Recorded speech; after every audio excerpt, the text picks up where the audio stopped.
Balita sa FM Radio at PRTV Newsroom. Ito ang FM Radio Newsbreak. FM Radio Newsbreak.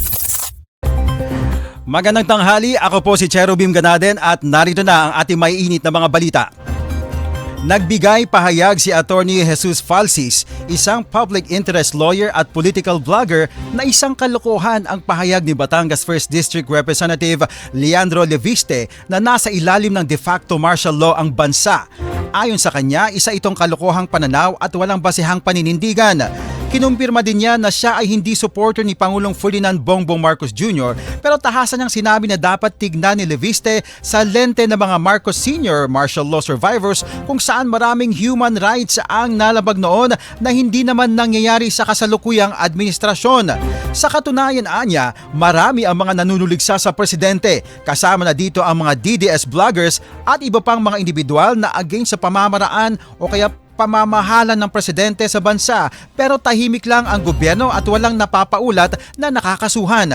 Tumanggi namang magkomento ang Malacanang kaugnay sa mga banat at pahayag ni Batangas 1st District Representative Leandro Leviste. Ayon sa kanya or ayon kay Palace Press Officer Claire Castro, hindi lahat na maling opinyon ay karapat-dapat pang sagutin ng palasyo.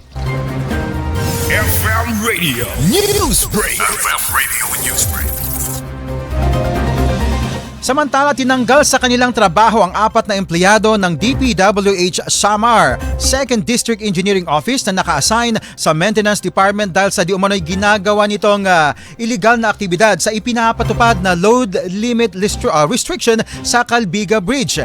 Ilan sa mga pinagbasihan ng investigasyon ay ang pagbeberipika sa kalagayan at pamamaraan sa operasyon ng load limit policy, pag-monitor sa mga tauhan na naka-duty sa tulay at kung nasusunod ba nila ang direktiba at pag-monitor sa lahat ng records. FM Radio Newsbreak. FM Radio Newsbreak. At sa ating panghuling balita, niyanig ng magnitude 5.7 na lindol ang bayan ng Kalamansig sa Sultan Kudarat. Ayon sa Philippine Institute of Volcanology and Seismology of PHIVOLCS, tumama ang lindol ganap na 1:05 na madaling araw ngayong Miyerkules. May lalim ito na 19 kilometers at ang sentro ay matatagpuan 55 kilometers sa timog ng Kalamansig.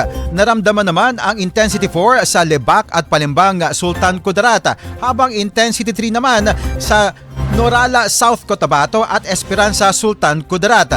Intensity 2 naman ang naramdaman sa Emlang at Pikit, Cotabato, Maitom at Malungon, Sarangani, Tantangan, Coronadal City, Banga, Tupi, Suralia, Tampakan at Santo Niño, South Cotabato, gayon din sa Isulan, Columbio at Bagumbayan, Sultan Kudarat. Intensity 1 naman ang naramdaman sa Kadingilan, Bukidnon, Maasim at Alabel, Sarangani at Zamboanga City. At yan naman ang ating mga balita para sa ating FMR Newsbreak. Ito po si Cherubim Ganaden, magandang tanghali.